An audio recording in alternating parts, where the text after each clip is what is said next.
वंदे मातरम किसान भाइयों, राबी का मौसम आने वाला है और समय आ गया है कि हम प्लान कर ले कि इस सर्दियों में हम कौन कौन सी फसलें लगाएंगे। मुख्यतः हम किसान भाई गेहूं की फसल लगाते हैं, लेकिन समय आ गया है कि पारंपरिक खेती से हटकर भी हम कुछ सोचें और कुछ ऐसी फसलें लगाएं जो कम प्रोडक्शन हो रहा हो, जिसका मार्केट में डिमांड ज्यादा हो, उसमें औषधिक तत्व हो, उसमें काफी गुण हो, न्यूट्रिशन वैल्यू बहुत ज्यादा हो, जिससे कि अगर उपभोक्ता भाई उसको खाएं तो उनकी सेहत भी बहुत अच्छी हो। ऐसी ही एक बहुत ही महत्वपूर्ण फसल मैं आज लेके आया हूं, जिसका नाम है चिया सीड्स। जी हां, ये छोटा सा दिखने वाला बीज या सीड बहुत ही ताकतवर है। इसकी अगर आप न्यूट्रिशनल वैल्यू सुन लेंगे, इसके गुण सुन लेंगे तो आप दंग रह जाएंगे। क्या आप तैयार हैं? आइए शुरू करते हैं इस वीडियो को। चिया सीड्स एक मिंट वैरायटी का प्लांट है, जिसकी खेती मैक्सिको से शुरू हुई है और इसे मैक्सिको का सुपर फूड भी कहा जाता है। धीरे धीरे ये मैक्सिको से भारत समेत अन्य देशों में भी आ गया है। चिया में बहुत अधिक प्रोटीन है, फाइबर है और एंटीऑक्सीडेंट्स हैं। इसमें ओमेगा 3, ओमेगा 6 फैटी एसिड्स भी है और दूध के कंपैरिजन में 5 गुना ज्यादा कैल्शियम है। यह आपके हार्ट के हेल्थ के लिए भी बहुत अच्छा है और आपको मोटापे से दूर भगाता है। कहा जाता है कि अगर सुबह और शाम इसके थोड़े से बीज खा लिए जाए तो आपको दिन भर की एनर्जी मिल जाती है। तो ये छोटे सा दिखने वाला बीज बहुत बड़ा न्यूट्रिशनल पावर हाउस है। चलिए अब बात करते हैं इसकी खेती की। अगर किसान भाई अगर इसको उगाना चाहें तो किन किन चीजों का ध्यान रखना है, कितना बीज लगना है, कौन सी मिट्टी में हो सकता है, कितना पानी देना है, खरपतवार नियंत्रण कैसे करना है, कैसे इसकी प्रोसेसिंग करनी है, कितना बीज लगेगा, इत्यादि इत्यादि। तो इस वीडियो को एंड तक देखिए, क्योंकि अगर बीच में कुछ मिस कर दिया तो शायद आपका उत्पादन गिर जाएगा या फसल अच्छी नहीं होगी।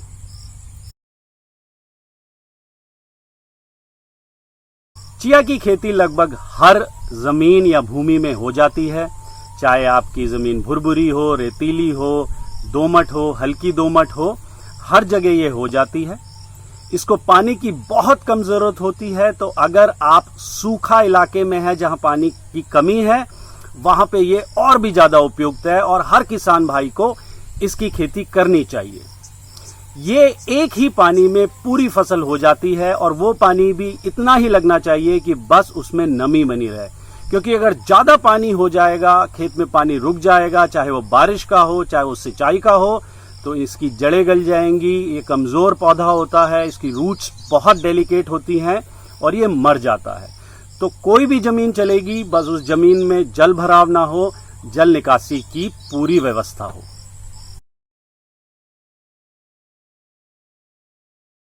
चलिए अब बात करते हैं इसके बीज दर की। अगर आपको 1 एकड़ में इसकी खेती करनी है तो कितना बीज चाहिए? तो इसको बोने के 2 तरीके हैं। एक तो आप सीधा खेत में इसको बखेर सकते हैं इसका बीज, और दूसरा इसकी नर्सरी लगा सकते हैं। दोनों तरीकों में जो बीज दर होगा वो अलग हो जाएगा। उदाहरण के तौर पे अगर आप इसकी नर्सरी लगाते हैं तो 250 से 300 ग्राम ही बीज ही पर्याप्त होता है 1 एकड़ की खेती के लिए।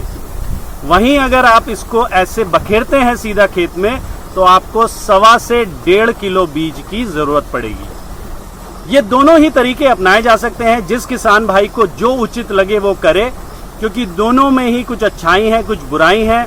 उदाहरण के तौर पे अगर आप नर्सरी लगाते हैं तो आपको जब आप नर्सरी से खेत में लगाते हैं तब उसमें एफर्ट्स लगाने पड़ते हैं, आपको फिर से लेबर लगानी पड़ती है और वो पौधे मर सकते हैं। पौधे वापस नॉर्मल आने में टाइम लगाते हैं, तो जो आपका ड्यूरेशन है वो बढ़ सकता है, लेकिन बीज कम लगेगा, ये अच्छाई है।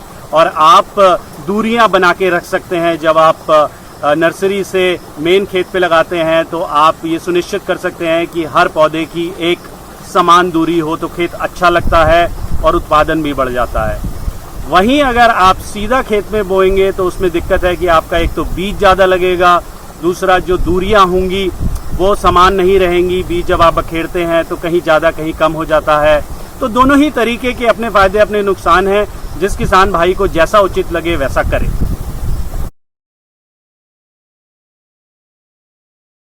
अब बात करेंगे उर्वरक की। कितना उर्वरक चाहिए या फर्टिलाइजर चाहिए इसकी खेती में।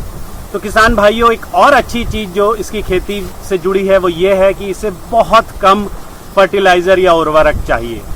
अगर आपने उस खेत में पहले से ही कोई उर्वरक डाला हुआ है या हरी खाद करी हुई है तो आपको कोई ज़रूरत नहीं है एक्स्ट्रा कोई भी खाद डालने की, चाहे वो वर्मी कंपोस्ट हो, चाहे वो गोबर की खाद हो। लेकिन अगर बहुत दिनों से कुछ भी नहीं डाला है उस खेत में तो आप थोड़ा बहुत उसमें वर्मी कंपोस्ट या गोबर की सड़ी हुई अच्छी खाद डाल सकते हैं। वैसे तो चिया की खेती में ज़्यादा देखभाल की ज़रूरत नहीं होती है, लेकिन खरपतवार नियंत्रण बहुत ज़रूरी है, स्पेशली जब पौधा 45 दिन का ना हो जाए। अगर इस दौरान आपको 2 या 3 निराई गुड़ाई करनी पड़े तो आप बिल्कुल कीजिए, क्योंकि अगर शुरू में खरपतवार ज़्यादा हो गया तो आपका उत्पादन बहुत हद तक गिर जाएगा।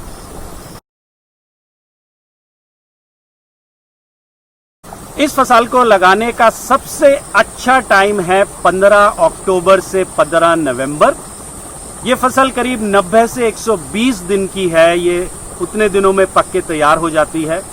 इसके 2 तरीके के बीज होते हैं, एक सफ़ेद रंग का होता है और एक काले रंग का होता है। आप दोनों में से कोई भी लगा सकते हैं। इसका बहुत सुंदर पौधा होता है। इसका फूल या तो वाइट होता है या थोड़ा नीला होता है। पौधा करीब 4 फुट का हो जाता है। तो इसके लिए बहुत ज़रूरी है कि 2 पौधों में अच्छी दूरी बना के रखें जिससे उत्पादन अच्छा हो। पास लगाएंगे तो उत्पादन कम हो जाएगा। मैं रिकमेंड करता हूं कि कम से कम 1 और आप 1.5 फीट तक भी दूरी इसकी रख सकते हैं।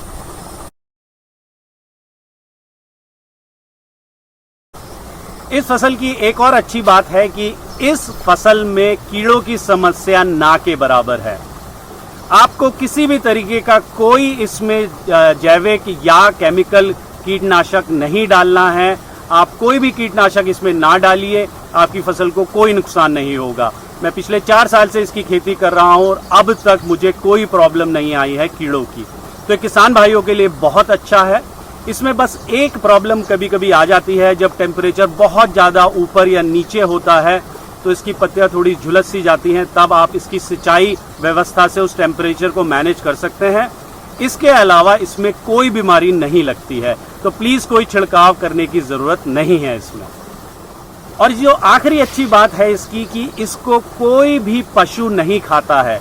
तो अगर आपका खेत ऐसी जगह है जहाँ पे आसपास के एनिमल्स या पशु आपके पौधों को नुकसान पहुँचाते हैं, उनको खा जाते हैं, तो आप बिल्कुल बेफिक्र हो जाइए, इसको कोई पशु कोई नुकसान नहीं पहुंचाता है। तो एक और अच्छी बात है किसान भाइयों के लिए।